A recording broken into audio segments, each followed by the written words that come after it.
fils, est-ce que vous avez un message à laisser et quel est votre nom? Et la dame, elle a coupé tout de suite. Elle m'a coupé tout court. Elle m'a dit, moi, je n'ai rien à te dire. Je veux parler avec ton père parce que toi, son fils, tu n'as rien à me donner. C'est ton père que je cherche.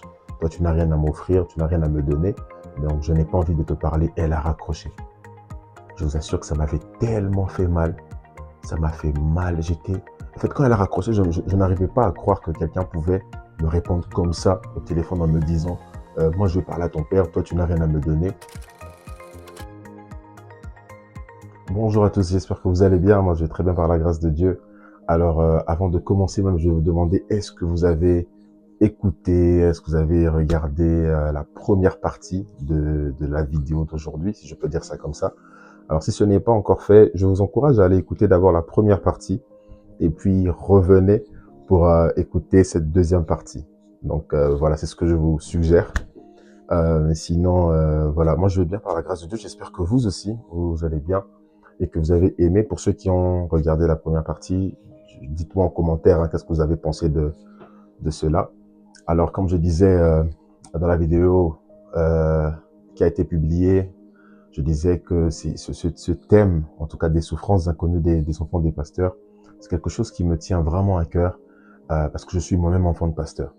Alors, j'ai partagé 2 points et j'étais arrivé au 3e point que j'avais cité, mais que je n'avais pas eu à partager. Je n'ai pas eu à parler de ça.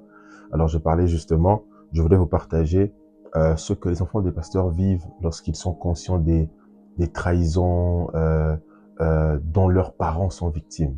Donc, quand tu es enfant de pasteur, à un moment donné, tu finis par faire face ou encore tu finis par rencontrer aussi et comprendre ce que tes parents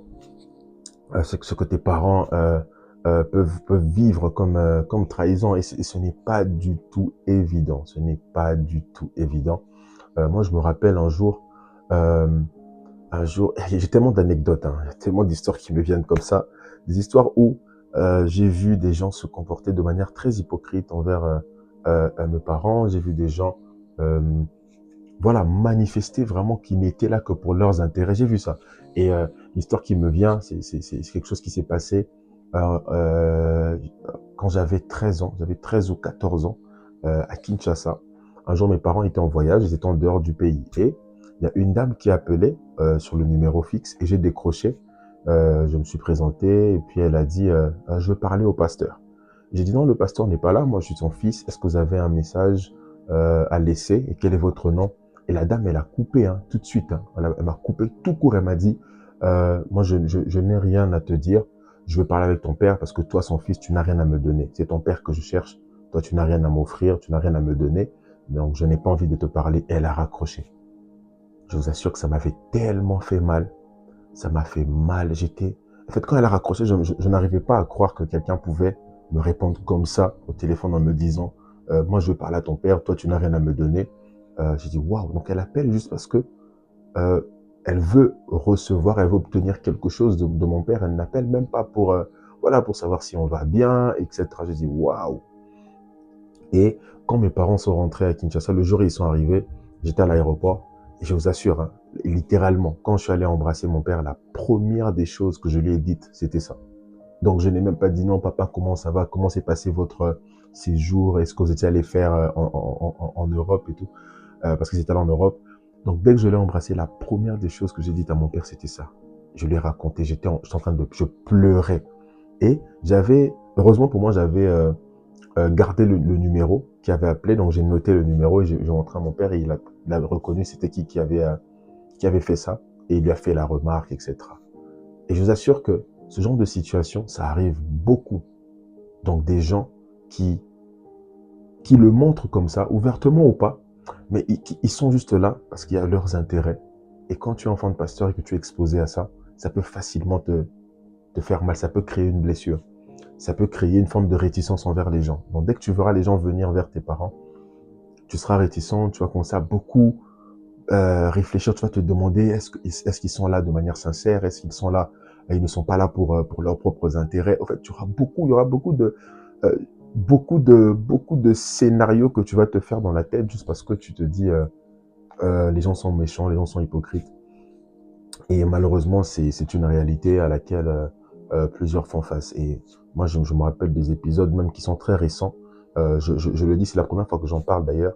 Il m'est arrivé en 2025, il y a des gens en tout cas que j'ai failli vraiment détester. Quand je parle de détester, vraiment, c'est détester. Et je le dis comme ça parce que euh, c'est POV, hein, on doit partager ouvertement et véritablement. Quand je pensais à, quand je regardais, je disais, mais attends, cet homme-là, mon père s'est tellement sacrifié pour lui. Regarde comment, regarde comment il se comporte aujourd'hui envers mon père, envers ma mère, etc. Et je vous assure que, étant humain, ça peut tout de suite créer une forme d'amertume dans le cœur. Ça peut créer une forme de haine. Tu vas commencer à haïr les gens euh, à cause de ça si tu ne fais pas attention. Et c'est exactement ce que j'ai commencé à développer dans mon cœur à un moment donné. J'ai failli détester ces gens, mais vraiment, vraiment, vraiment. Je me disais, mais waouh, les gens sont méchants. Et heureusement pour moi, j'ai demandé pardon au Seigneur et puis le Seigneur m'a accordé la grâce vraiment d'avoir vraiment une attitude de compassion envers ces gens en me disant, bon, ils ne savent juste pas ce qu'ils font, peut-être ils n'ont juste pas grandi dans leur foi, et surtout que ce sont des serviteurs de Dieu, vous voyez. Donc, je me suis dit, bon, peut-être que voilà, ils n'ont pas été véritablement affermis, euh, donc que je laisse passer, que j'ai juste une attitude de compassion envers eux, que je puisse prier pour eux, que le Seigneur leur fasse grâce et qu'ils puissent se repentir en tout cas de leurs mauvais actes et surtout de leurs mauvaises pensées. Et mais quand je le dis comme ça, ce n'est pas du tout évident. Ce sont des choses qu'on peut facilement dire comme ça, mais quand il s'agit de pratiquer, de mettre ça en pratique vraiment, ça reste un véritable challenge. Mais le Seigneur, par sa grâce, il finit par aider, par relever, par nous, voilà, nous aider à surmonter toutes ces épreuves-là. Il y a beaucoup de trahison, il y a vraiment beaucoup de trahison. Et comme j'ai dit, sont des choses que les gens ne connaissent pas. Les gens des fois, on n'en parle pas. Hein. Des fois, on ne sait pas à qui se confier pour partager ce genre de choses. Donc, euh, il y a des moments où vraiment tu vois que même les gens que tes parents ont aidés ou bien des gens qu'ils aident, quand il s'agit des moments difficiles, ils ne sont pas là. Je me rappelle, euh, je parlais avec des frères à moi, ils sont en Europe, je crois que plusieurs d'entre nous ici, en tout cas, je pense que vous les connaissez. Ils sont enfants de pasteurs. Et il s'est passé une scène, c'est quelque chose, j'ai dit une scène, bon, il s'est passé quelque chose là-bas chez eux. La salle où ils étaient, ils ont dû quitter parce qu'il y a eu beaucoup de fausses accusations, beaucoup d'histoires en tout cas, et même sur les réseaux à un moment donné, pendant cette période-là, il y avait beaucoup de bruit autour du ministère de leur père, autour de leur église. Et quand j'ai vu ça, tout de suite, j'ai appelé le grand frère, leur aîné, qui est vraiment un très bon frère à moi. Je l'ai appelé et puis on discutait et puis il y avait son frère qui était aussi à côté. On a commencé à parler. J'ai dit mais c'est comment les gars? Qu'est-ce qui se passe là-bas? J'ai vu ça sur internet, à l'époque sur Twitter. Ça date de peut-être c'est quoi 5 ans, je sais plus. Peut-être 5 ans, si j'ai bonne mémoire en tout cas. 5 ans au moins. Bref. J'ai dit mais j'ai vu ça sur internet et qu'est-ce qui se passe? C'est vrai qu'ils vont me raconter. Voilà, il y a quelqu'un il y avait des accusations et tout ça. Donc on doit changer de local. Et le jour où on discutait avec eux, si j'ai bonne mémoire, en tout cas si je ne m'abuse, c'était en hiver, donc il faisait froid. Euh, et ils me faisaient comprendre qu'ils étaient en train de sortir les affaires du local où ils étaient. Donc ils sortaient les chaises, les instruments et tout ça. Et à ma grande surprise, ils le faisaient avec leurs parents, donc juste avec le père et la mère. Donc le frère avec qui je discutais, enfin le grand frère et son jeune frère, on était au téléphone, on parlait.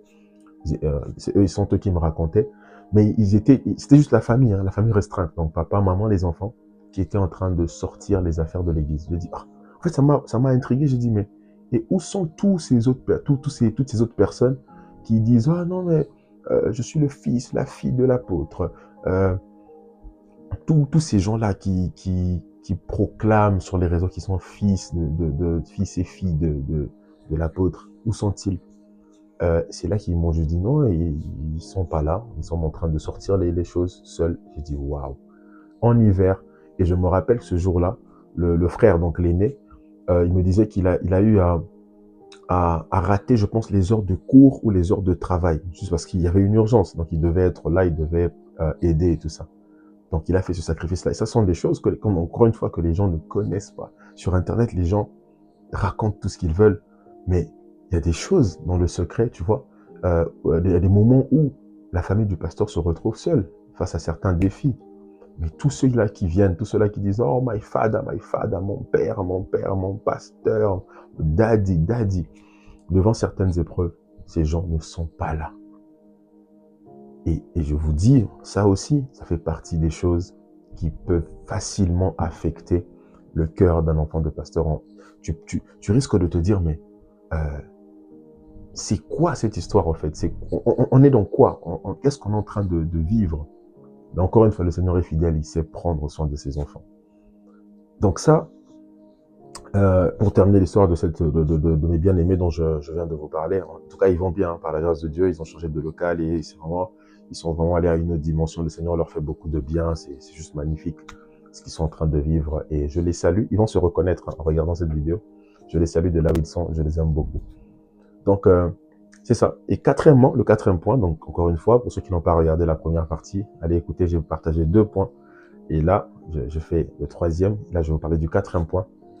Le quatrième point, en fait, il s'agit de la pression qu'on a lorsqu'on est soi-même, enfin lorsqu'on est enfant de pasteur, bien évidemment, parce qu'il s'agit de ça, lorsqu'on est enfant de pasteur et qu'on est aussi appelé au ministère. Donc, il y a une forme de pression qui est vraiment attachée à ça. Alors, des fois ça me fait rire, hein, ça me fait rire cette histoire. Quand je pense à ça, quand je pense à tout ce que les gens racontent, des fois, voilà, ça me fait rire. Vous savez, quand tu commences à servir toi aussi, quand tu rentres vraiment dans le ministère et que tu es fils de pasteur, tu vas beaucoup entendre des histoires telles que « Ah, les églises, c'est comme des royaumes. On sait que lorsque ton père ne sera plus là, il va te laisser l'église. » Donc, en fait, c'est devenu, c'est comme si c'était vraiment, bon, le mot que les gens emploient, c'est, il s'agit c'est devenu un héritage familial, les églises, etc. Il y a toujours ce genre de commentaires partout sur Internet. Et au bout d'un moment, ça dérange, mine de rien, ça dérange. Tu te dis, mais pourquoi tout ça? Hein, pourquoi tout ça? Mais après, on comprend aussi.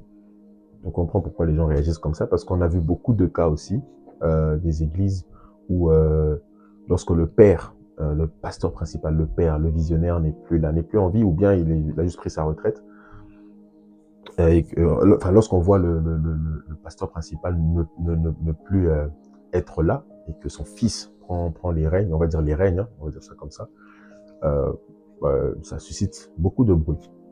Donc ça, c'est une forme de vraie pression, une vraie pression. Et moi, des fois, je me demande pourquoi ça dérange. Pourquoi ça dérange lorsqu'on voit le fils d'un pasteur devenir non, le pasteur numéro 1 d'une église après que son père ne soit plus le pasteur, voilà, de manière fonctionnelle de l'église. Et j'ai fini par comprendre que ça, les gens qui sont dérangés, généralement, par ce genre de choses, sont des gens qui ont des motivations malsaines. Permettez-moi vraiment de le dire comme ça, je vais m'expliquer. Donc, ce sont des gens qui pensent vraiment à tout ce qui est voilà, intérêt financier, matériel et autres. Ce sont ce genre de personnes qui sont dérangées parce qu'elles se disent « Ah, mais donc l'église, il y a de l'argent, tout ça, donc l'argent que le papa reçoit, ça sera transféré au fils. » Donc c'est ça la mentalité de beaucoup de personnes. Mais on ne regarde pas au résultat. On ne regarde pas au résultat. Pourtant, ça devait être ça le focus numéro 1. La question qu'on devrait se poser, qu'est-ce que l'enfant du pasteur a comme apport dans ce ministère? Qu'est-ce que l'enfant du pasteur a déjà fait, hein, s'il est déjà le pasteur numéro 1 de l'église? Qu'est-ce qu'il a fait depuis qu'il est là? Ça devait être le focus numéro 1. Pas d'abord le fait que non, voilà, lui, c'est le fils du pasteur. Non, non. La première des choses qu'on devrait regarder, c'est où est-ce que le fils du pasteur emmène la vision? Comment est-ce que ça se passe? Comment est-ce qu'il se laisse conduire? Combien il est fidèle à Dieu? Combien il est un modèle dans sa conduite? Donc, on ne devrait pas d'abord regarder au fait, non, les églises, c'est l'argent. J'insiste beaucoup sur ça. J'insiste beaucoup parce que ça m'a toujours, je me suis toujours posé la question, mais pourquoi autant d'acharnement quand il s'agit voilà, du fils du pasteur et tout ça? Donc, on devrait vraiment avoir le focus sur le niveau de fidélité plutôt que la présence de l'enfant du pasteur. D'accord, c'est le fils du pasteur qui est là. Son papa, entre guillemets, lui a laissé l'église. Hein. Je dis entre guillemets, j'aime pas trop cette manière de dire, mais depuis qu'il est là, qu'est-ce qu'il a fait? Voilà, concrètement, quels sont les résultats? Si les résultats sont bons, si les âmes sont gagnées, des hommes et des femmes deviennent de véritables disciples de Jésus, des hommes et des femmes témoins de Jésus-Christ, je ne vois pas pourquoi ça devrait déranger que le pasteur soit le fils du visionnaire ou pas aussi longtemps. Je répète, aussi longtemps que les âmes sont gagnées. Jésus-Christ est véritablement glorifié. Les hommes et les femmes qui sont dans le ministère deviennent de véritables assoiffés de Dieu, des passionnés de Dieu, des disciples, des témoins de Jésus-Christ. En tout cas, je ne pense pas qu'on devrait encore passer des heures et des heures à faire des débats là-dessus. Donc, regardons vraiment au résultat. Et puis le reste là, on peut entre guillemets mettre de côté. Attention, je vais vraiment mettre, faire un peu, je vais mettre un peu de, comment dire, un petit équilibre dans ce que je dis. Je reconnais qu'il y a des gens qui ont des intentions malsaines. On va dire, ils sont enfants de pasteur, ils veulent être là pour des motivations charnelles. C'est sûr, il y en a. Ça, je ne nie pas. Mais je veux dire, en fait, regardons d'abord, nous qui observons ces enfants de pasteurs qui deviennent les pasteurs de ces églises, regardons aux fruits. Regardons aux fruits. Et si c'est bon, glorifions le Seigneur, avançons. C'est le plus important. C'est vraiment le plus important. Et donc j'espère que ça vous a édifié. Ça vous a édifié. POV, la particularité est que ce ne sera pas toujours de longues vidéos. Ça peut être des vidéos de 9 minutes, de 10 minutes, de peut-être 7 minutes, de 15-20 minutes. Ça dépend de comment est-ce que l'esprit va inspirer ces moments. Donc c'est ça. Et alors j'aimerais m'adresser à un enfant de pasteur. Je sais que ce que j'ai partagé là, beaucoup d'enfants de pasteur sont dedans. En commençant par ce que j'avais dit dans la première vidéo et ce que je viens de dire là, beaucoup d'enfants de pasteur sont dedans. Et ce n'est pas évident. Il y a des enfants de pasteurs qui peuvent facilement quitter l'église parce que la pression elle est énorme. Il y en a même qui arrivent au point de se révolter en se disant mais Seigneur, pourquoi on vit tout ça? Parce que c'est pas évident.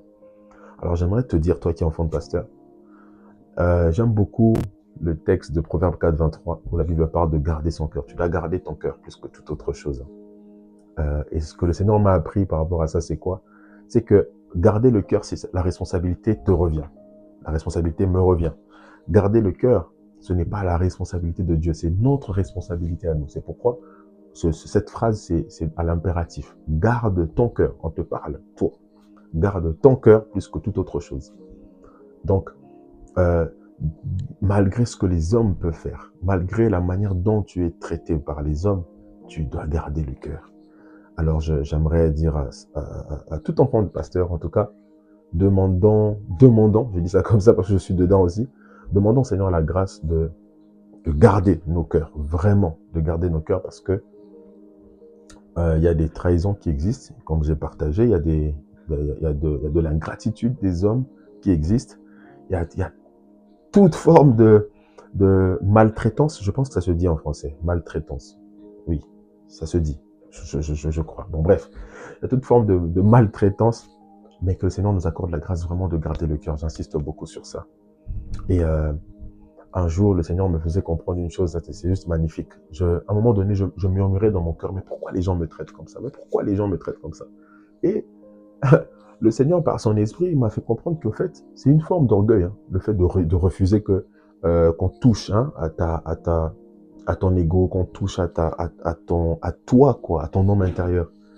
Et le Seigneur me faisait comprendre, mais si Jésus a vécu des choses, voilà, son passage sur la terre n'était pas, il n'était pas qu'avec des gens qui l'aimaient, il a vécu des choses, mais pourquoi toi tu ne veux pas vivre ça? Qui es-tu? J'ai dit, oh, quand l'Esprit m'a fait comprendre ça, j'ai dit, mais waouh! Donc, le Seigneur me faisait comprendre que ça fait partie du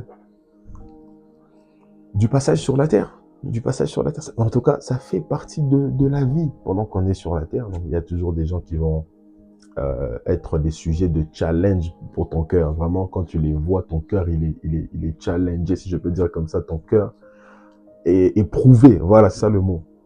Tu ne sauras pas comment réagir. Tu seras offensé, dérangé. Mais assure-toi, assurons-nous de garder le cœur. Vraiment. En tout cas, si cette vidéo vous a édifié, je crois que ça vous a édifié, n'hésitez pas en tout cas à partager. Et je répète, hein, si vous n'avez pas regardé la première partie, allez écouter ça. C'est pas une longue vidéo du tout. Et je crois que le Seigneur va parler à vos cœurs et il va vous transmettre quelque chose. Donc, et si vous n'êtes pas abonné, abonnez-vous sur ma chaîne YouTube et activez la cloche de notification. Si vous connaissez un enfant de pasteur, envoyez-lui la première et la deuxième partie. Et, euh, et comme je disais, depuis l'annonce de POV, en tout cas, il y a de très bons contenus, de très bons sujets qui vont arriver par la grâce de Dieu. On ne connaît pas tout, ça c'est sûr et certain. On ne connaît pas tout, mais le peu que Dieu a donné peut servir à glorifier Jésus-Christ et à bénir les nations. Donc voilà, soyez bénis, on est ensemble et à très bientôt par la grâce de Dieu.